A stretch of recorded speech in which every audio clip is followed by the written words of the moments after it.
You guys will find that you have passions, and having a passion is a gift. I think we all have passions, and you don't get to choose them. They pick you, but you have to be alert to them. You have to be looking for them.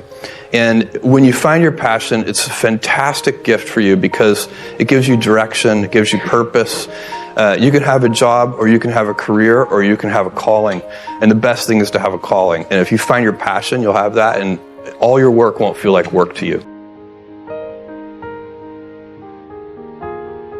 Many kids and many grown-ups do figure out over time what their passions are. And sometimes we let I don't think it's that hard. I think what happens though sometimes is that we let our intellectual selves overrule those passions. And so that's what needs to be guarded against. One of my jobs as the leader of Amazon is to encourage people to be bold. And people love to focus on things that aren't yet working. And that's good. It's human nature. That kind of divine discontent can be very helpful. But it's incredibly hard to get people to take bold bets. And you need to encourage that. And if you're going to take bold bets, they're going to be experiments. And if they're experiments, you don't know ahead of time whether they're going to work. Experiments are by their very nature prone to failure. But a few big successes compensate for dozens and dozens of things that didn't work. So, bold bets, AWS, Kindle, Amazon Prime, our third-party seller business, all of those things are examples of bold bets that did work, and they pay for a lot of experiments. I've made billions of dollars of failures at Amazon.com. Literally billions of dollars of failures. And, you might remember Pets.com or Cosmo, or, give myself a root canal with no anesthesia very easily. None of those things are fun, but they don't matter. What really matters is companies that don't continue to experiment, companies that don't embrace failure, they eventually get in a desperate position where the only thing they can do is make a kind of Hail Mary bet at the very end of their corporate existence. Whereas companies that are, making bets all along, even, big bets, but not bet the company bets. I don't believe in bet the company bets. That's when you're desperate. That's the last thing you can do. You could be out of work and have terrible work-life balance. Even though you've got all the time in the world, right. You could just feel like, oh my God, I'm miserable, and you would be draining energy. And so you have to find that harmony. It's a much better word. And I think for most people, it's about meaning. People want to know that they're doing something interesting and useful. And for us, because of the challenges that we have chosen for ourselves, we get to work in the future, and it's super fun to work in the future for the right kind of person. You need to be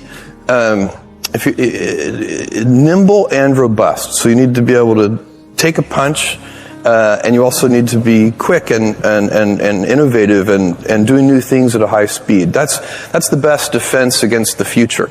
And you have to always be leaning into the future. If you're leaning away from the future is going to win every time. Never, ever, ever lean away from the future. We all have adversity in our lives. I doubt if you really, if you know somebody, any friend or anybody that you talk to, there's no lack of adversity. And by the way, that's good, because it's what teaches us how to get back up. You fall down, you get back up. It always happens.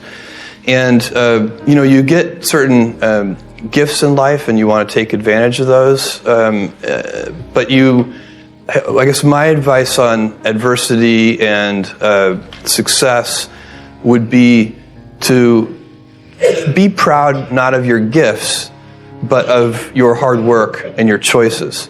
So, you may be, the kinds of gifts you get in life, you might be really good at math. It might be really easy for you. That's a kind of gift. But practicing that math and taking it to the next step, that could be very challenging and hard, and take a lot of sweat. That's a choice. You can't really be proud of your gifts because they were given to you. You can be grateful for them and thankful for them. But your choices, you choose to work hard. You choose to do hard things. Those are choices that you can be proud of. Being an inventor requires, because the world is so complicated, you have to be a domain expert. I mean, in a way, even if you're not at the beginning, you have to learn enough so that you become a domain expert. But the danger is once you become a domain expert, you can be trapped by that knowledge. And so inventors have this paradoxical ability to have that 10,000 hours of practice and be a real domain expert and have that beginner's mind. Have that look at it freshly, even though they know so much about the domain. And that's the key to inventing. You have to have both. And I think that is intentional. I think all of us have that inside of us, and we can all do it, but you have to be intentional about it. You have to say, yeah, I am going to become an expert, and I'm going to keep my beginner's mind. You can't skip steps. You have to put one foot in front of the other. Things take time. There are no shortcuts. And but you want to do those steps with passion and ferocity. It's easy to have ideas. It's very hard to turn an idea into a successful product. There are a lot of steps in between, and it takes persistence, relentlessness. So I always tell people who are, who think they want to be entrepreneurs, you need a combination of stubborn relentlessness and flexibility. And you have to know when to be which. And basically you need to be stubborn on your vision, because otherwise it'll be too easy to give up. But you need to be very flexible on the details, because as you go along pursuing your vision, you'll find that some of your preconceptions were wrong, and you're going to need to be able to change those things. So I think taking an idea successfully all the way to the market and turning it into a real product that people care about and that really improves people's lives is a lot of hard work. Don't try to chase what is kind of the hot passion of the day.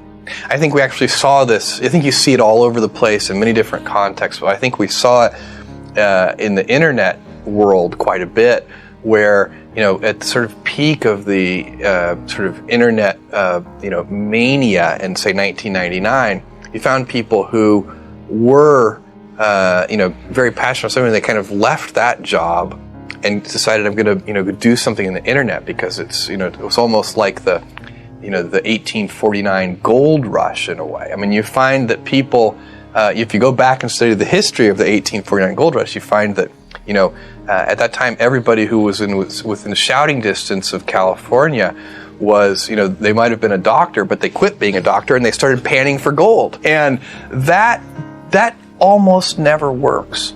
And even if it does work, according to some metric, financial success or whatever it might be, I suspect it leaves you ultimately unsatisfied. So you really need to be very clear with yourself. And I think one of the best ways to do that is this notion of projecting yourself forward to age 80, looking back on your life and trying to make sure you've minimized the number of regrets you have. That works for career decisions. It works for family decisions. Do you want? I have a 14-month-old son, and it's very easy for me to, if I think about myself when I'm 80, I know I want to watch that little guy grow up. And so I don't want to be 80 and think, shoot, I missed that whole thing, and I don't have the kind of relationship with my son that I wished I had, and so on and so on.